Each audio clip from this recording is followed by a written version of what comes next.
Mi esposo hizo una broma diciendo que me dejaría por otra mujer mientras cenábamos con su familia, pero mi respuesta lo hizo llorar desconsoladamente. Llevamos 3 años de casados, no tenemos hijos, y ambos trabajamos a tiempo completo, aunque él gana más que yo. Mi esposo tiene un hermano gemelo idéntico, son como reflejos en un espejo. Caminan igual, tienen el mismo físico, pero lo que los distingue por completo es su personalidad. Él es reservado, muy enfocado en su carrera profesional. Su hermano, en cambio, es más aventurero, despreocupado, aunque también encantador a su manera. Pero vayamos al verdadero problema. Desde hace un tiempo, mi esposo comenzó a bromear diciendo que buscaría otra esposa cada vez que yo me negaba a hacer algo por él. Al principio pensé que eran simples comentarios sin importancia, pero poco a poco se volvieron más constantes y desagradables. Llegó al punto de decir que yo debía obedecerlo y respetarlo como el hombre de la casa, o de lo contrario pronto encontraría a otra mujer que sí lo hiciera. Le expresé lo incómoda que me sentía con esas bromas, pero él insistía en que solo lo decía en tono de juego, que solo quería que me esforzara más por su atención. Por un tiempo dejó de hacer esos comentarios, pero luego regresaron, esta vez con un tono aún más machista. Un día me dijo que mi propósito como mujer era hacerlo feliz, porque para eso Dios me había traído al mundo. Perdí el control en ese instante, estallé, pero él, nuevamente, lo justificó diciendo que yo exageraba, que era demasiado sensible. La semana siguiente fuimos a cenar con sus padres, su hermano y su hermana menor, y como si nada, volvió a hacer esas bromas. Comentó frente a todos que yo debía sentirme afortunada de que aún me encontrara atractiva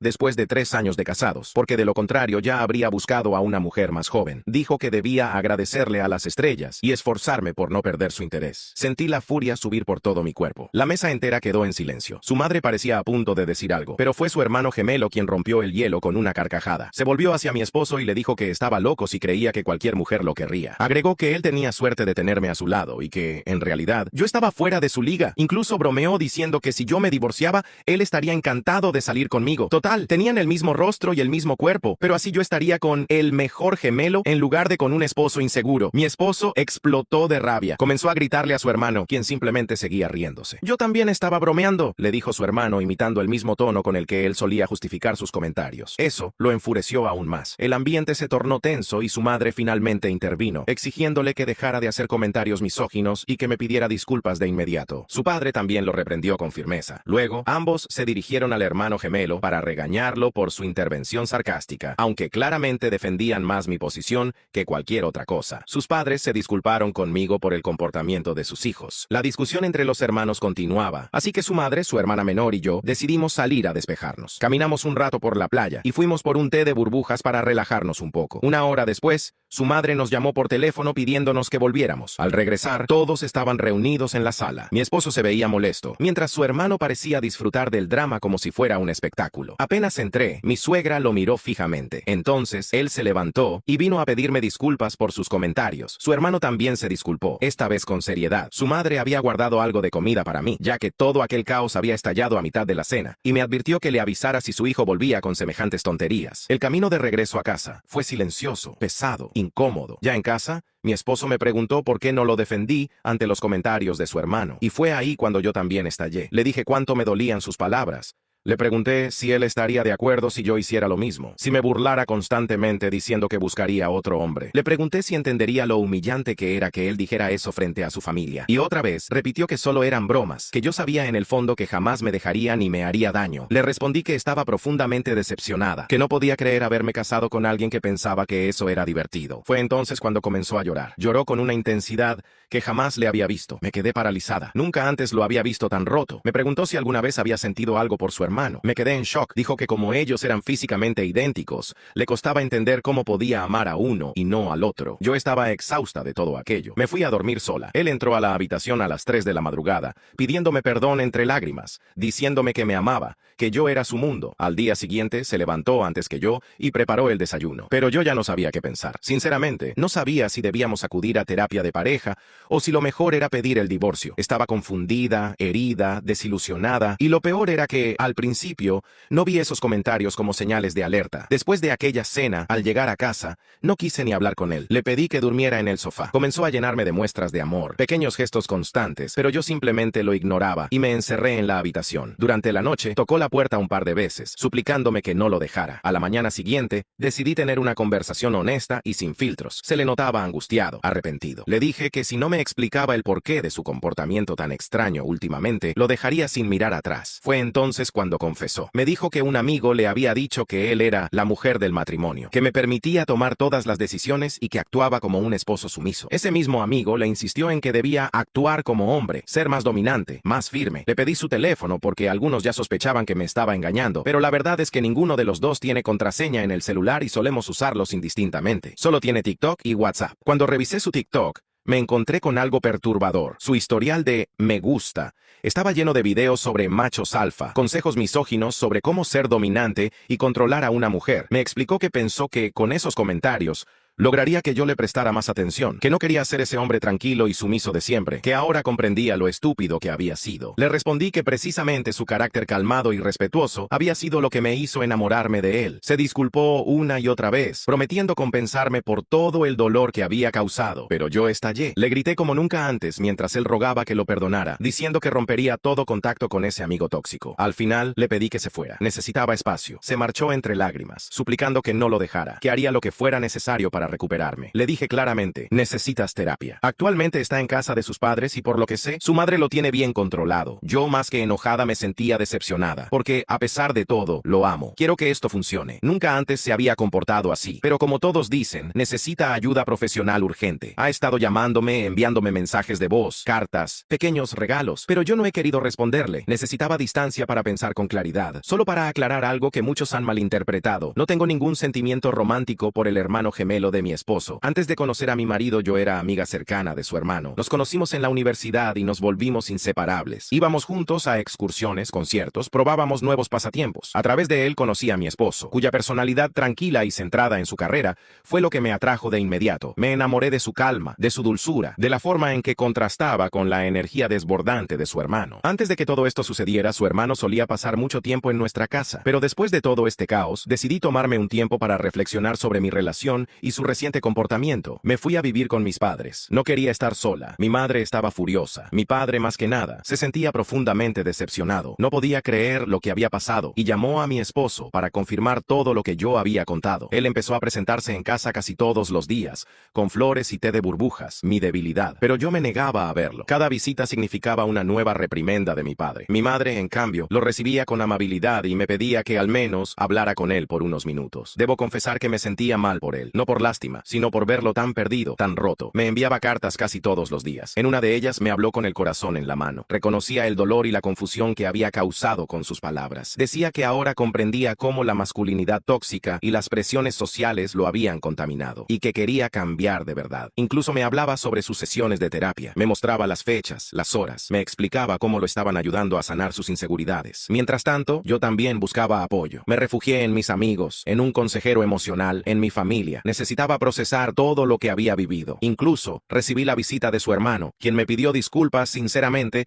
por su participación en todo el drama. Me aseguró que nunca quiso herirme, que solo intentaba proteger a su hermano, aunque de la peor manera posible. Su hermana también vino a disculparse por haberse involucrado más de lo debido. Pasaron unas semanas y finalmente mi esposo y yo nos reunimos para hablar desde el corazón. Nos sentamos frente a frente, sin distracciones ni máscaras. Me pidió perdón una vez más, pero esta vez fue distinto. Su mirada tenía una sinceridad profunda, vulnerable, casi dolorosa. Me habló de todo lo que había aprendido en terapia. Me confesó que se había sentido inseguro sobre su rol dentro del matrimonio, que había permitido que las voces externas contaminaran su forma de verse a sí mismo. Admitió que todo fue culpa suya, que en lugar de abrir su corazón y hablar conmigo, eligió comportarse como un idiota. Pude notar que su arrepentimiento era genuino y, sorprendentemente, parecía estar más afectado que yo por todo lo ocurrido. Sé que muchas personas podrían juzgarme por lo que hice después, pero decidí darle una segunda oportunidad. Le puse condiciones claras. Debía continuar con su terapia individual y, además, iniciaríamos juntos una terapia de pareja. Nuestras familias estuvieron de acuerdo en apoyarnos. Encontramos una terapeuta maravillosa que nos ayudó a reconstruir la comunicación, a ser más transparentes y abiertos el uno con el otro. Estas últimas semanas,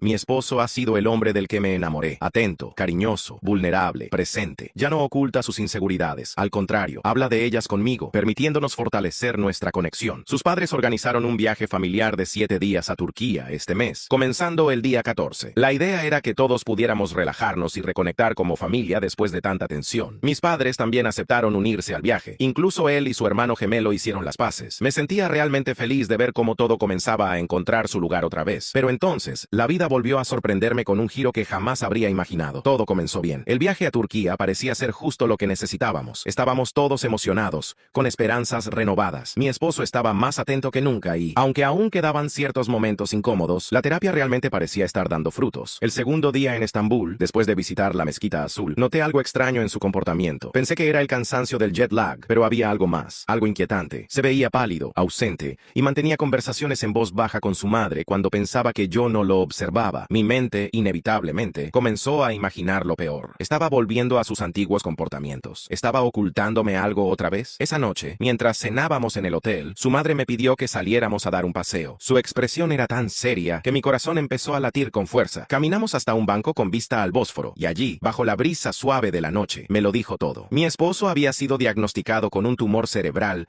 3 meses antes, justo cuando comenzaron todos aquellos comentarios extraños sobre buscar otra esposa, sobre su papel como el hombre de la casa. El tumor estaba presionando áreas de su cerebro que afectaban su comportamiento y su personalidad. Los médicos habían dicho que era operable, pero él tenía un miedo profundo, paralizante. Su mayor temor no era la cirugía en sí, sino perderme. Tenía tanto pánico de que yo lo abandonara al saber la verdad, que prefirió que pensara que era un idiota machista antes de enfrentar el dolor de una posible separación por compasión. Me quedé sin palabras. Todo empezó a encajar. Sus cambios repentinos, sus arrebatos de ira, sus lágrimas que antes nunca había visto, todo cobraba sentido. La terapia que decía estar haciendo no era solo por sus inseguridades matrimoniales, también era su forma de enfrentar ese diagnóstico devastador. Regresé al hotel en estado de shock. Lo encontré sentado en la cama, mirando por la ventana. Al verme entrar, supo inmediatamente que ya lo sabía. Se desmoronó por completo. No quería que me vieras como alguien débil, me dijo entre lágrimas. Los médicos dijeron que el tumor podría estar afectando mi personalidad, pero yo tenía tanto miedo de perderte que preferí que pensaras que era un imbécil antes de decirte la verdad. Me confesó que aquellos comentarios crueles venían desde un lugar oscuro, lleno de miedo y confusión. Miedo a la enfermedad, miedo a la cirugía, miedo a no ser el mismo después de todo, miedo a no ser suficiente para mí. El contenido de machos alfa que veía en TikTok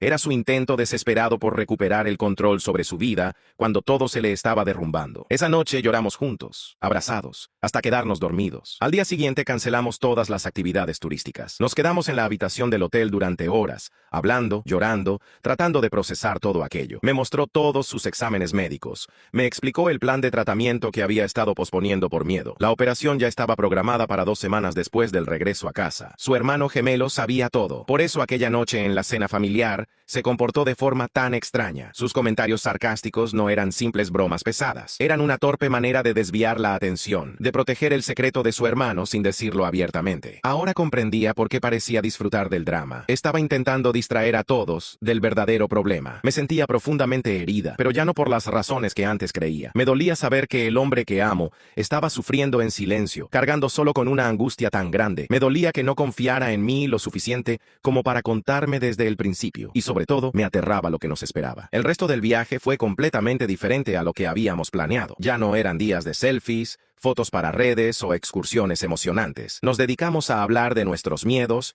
de nuestras esperanzas, de nuestras dudas. Investigamos sobre su condición, contactamos con médicos para segundas opiniones, buscamos información, apoyo, esperanza. Nuestras familias fueron un pilar fundamental durante ese tiempo. Mi suegra me confesó que quiso contarme desde el principio, pero que respetó la decisión de su hijo. Mi padre, que en un principio estaba furioso con él, ahora pasaba horas investigando tratamientos, terapias alternativas, casos similares. Es curioso cómo las crisis, aunque desgarradoras, tienen el poder de unir a las personas. Volvimos a casa hace 3 días, y desde entonces todo cambió. Ya no quise dormir en casa de mis padres. No quería perder ni un solo minuto más lejos de él. La operación está programada para el próximo martes y, aunque los médicos son optimistas, el miedo sigue presente, porque cualquier intervención cerebral conlleva riesgos. Mi esposo está más tranquilo ahora que ya no tiene que ocultar nada. Me ha pedido perdón 1000 veces por no haber confiado en mí desde el principio, por haberse dejado llevar por el miedo. Yo también le pedí disculpas por no haber visto antes las señales de alarma, por no haber notado que había algo más detrás de todo ese comportamiento. Desde nuestro regreso, el hermano gemelo ha venido a casa todos los días. Es extraño cómo ahora se muestra distinto. Ya no es el bromista irreverente de antes. Se sienta en silencio junto a nosotros, a veces recordando anécdotas de su infancia, otras veces simplemente acompañándonos en silencio. Una noche, lo encontré llorando en el porche. Me miró con los ojos llenos de lágrimas y dijo: siempre fuimos un equipo, y ahora no puedo ayudarlo con esto. Nuestra terapeuta de pareja